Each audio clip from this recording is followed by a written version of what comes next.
Some boxes hold memories, others hold secrets. But this one, it's been said to hold a curse. The Dybbuk Box, a small, unassuming wine cabinet, said to be possessed by a restless spirit, has left a trail of terror, nightmares, sickness, shadow figures, and something darker that no one can quite explain. So, what's really inside the box? And why does it seem to follow those who dare open it? Its original owner claimed it should never ever be opened. And after you hear what's happened since, you might agree. This is Supernatural Signals, and today we're diving into the mysterious world of the Dybbuk Box. It all started in 2003 when Kevin Manis, an antique shop owner in Portland, Oregon, bought a wine cabinet at an estate sale. The sale was held for a woman who had survived the Holocaust and recently passed away. Her family told Manis that the box had been kept sealed and should have never been opened, calling it a Dybbuk Box, a container said to house a Dybbuk, a malicious spirit from Jewish folklore.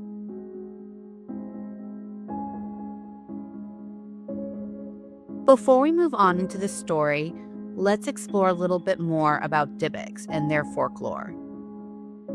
The word Dybbuk is from the Hebrew Dybbuk, meaning to cling, which is believed to be a dislocated soul of a dead person, often someone who died in a state of unrest due to trauma, violence, or unfulfilled duty. Instead of moving on, the spirit becomes trapped in the liminal state, wandering the earth, occasionally attaching itself to the living. Traditionally, Dybbuks were said to possess people, often requiring spiritual intervention, such as exorcism performed by a rabbi to remove them. But the modern legend of the Dybbuk Box twists the concepts. Instead of possessing a person directly, the Dybbuk is allegedly bound to an object, a vessel that contains it, until someone unwittingly opens it and releases its influence.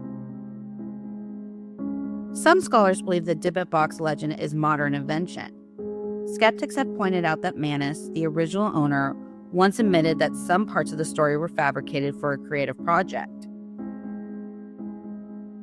But even if the origins were embellished, the ongoing chain of terrifying experiences we're about to go over suggests that something strange may have taken on a life of its own, whether spiritual, psychological, or both. Now that we have a better understanding what Dybbuks are, let's continue on with our story. So, despite the warning, Manis opened the box. Inside, he found seemingly innocuous items, 2 locks of hair bound with a string, a small granite statue engraved with the word Shalom, a dried rosebud, a golden wine goblet, 1 candle holder, and a mysterious black cast iron slab with indescribable engravings. And reportedly, that's when the strange occurrences began. Manis reported having horrible nightmares, and everyone who stayed in his home had similar terrifying dreams. Here's an excerpt of him describing one of his dreams.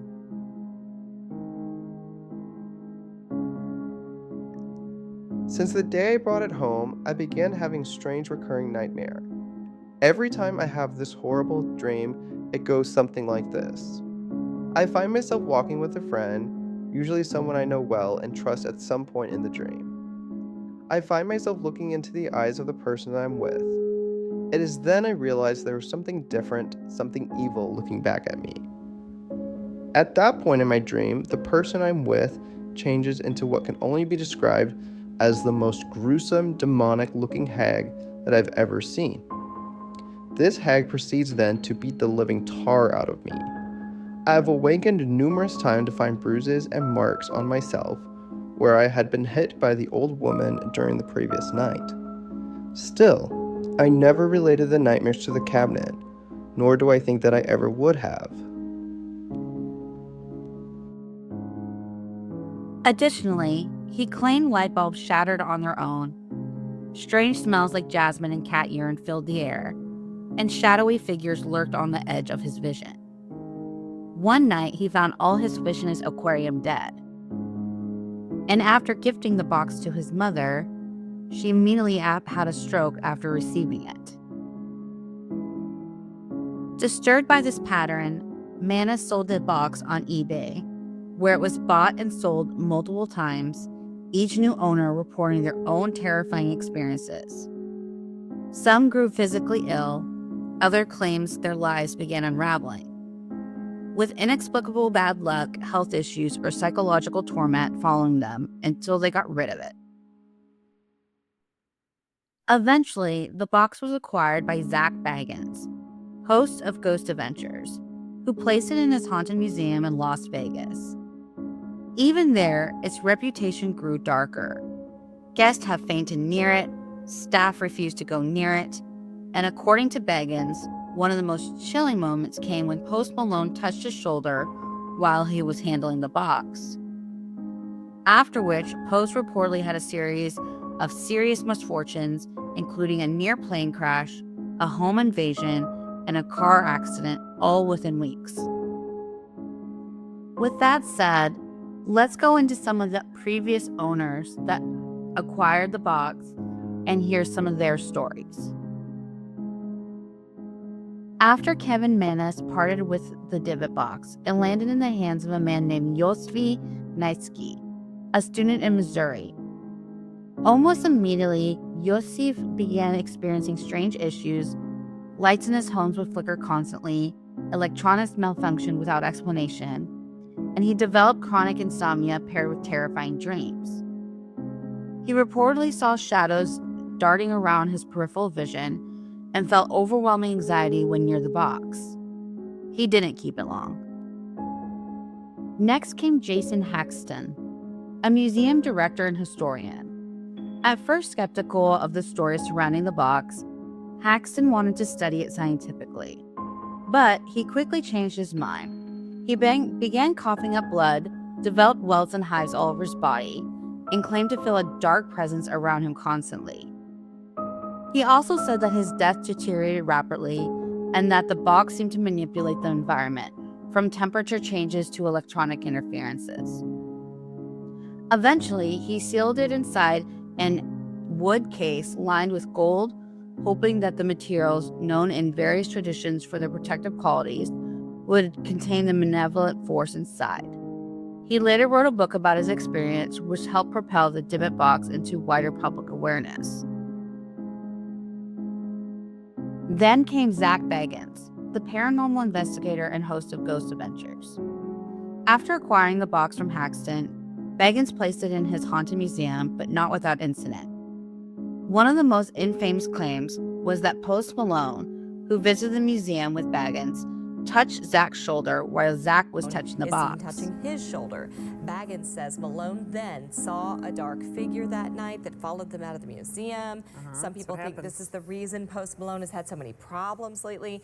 And in all fairness, he kind of has had a bad streak. I got to be honest, his private jet nearly crashed. He got in a car crash, and then crooks targeted his home. So, you know, they say bad luck comes in threes, so maybe that's it. Yeah.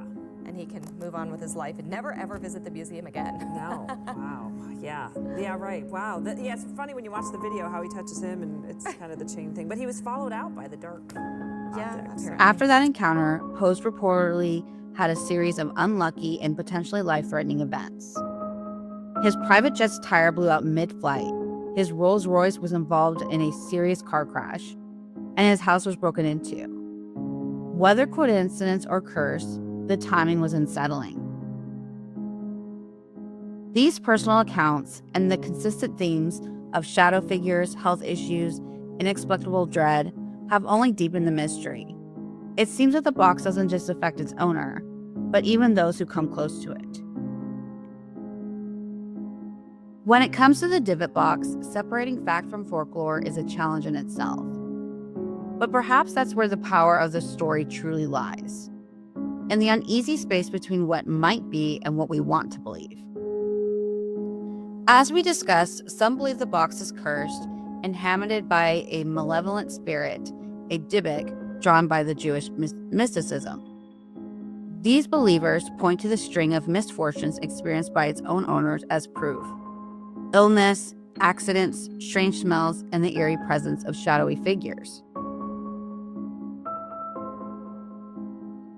Skeptics argue that's an all-elaborate hoax, a viral story born from internet-era myth-making and amplified by haunted object culture. They point to the inconsistencies in the box's backstory and lack of verifiable evidence, tying it to historical Dybbuk traditions.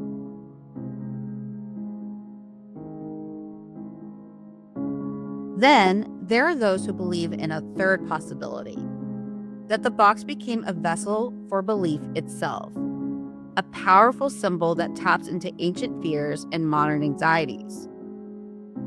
In this theory, the Dybbuk box isn't haunted because of what's inside, but because of what we project into it.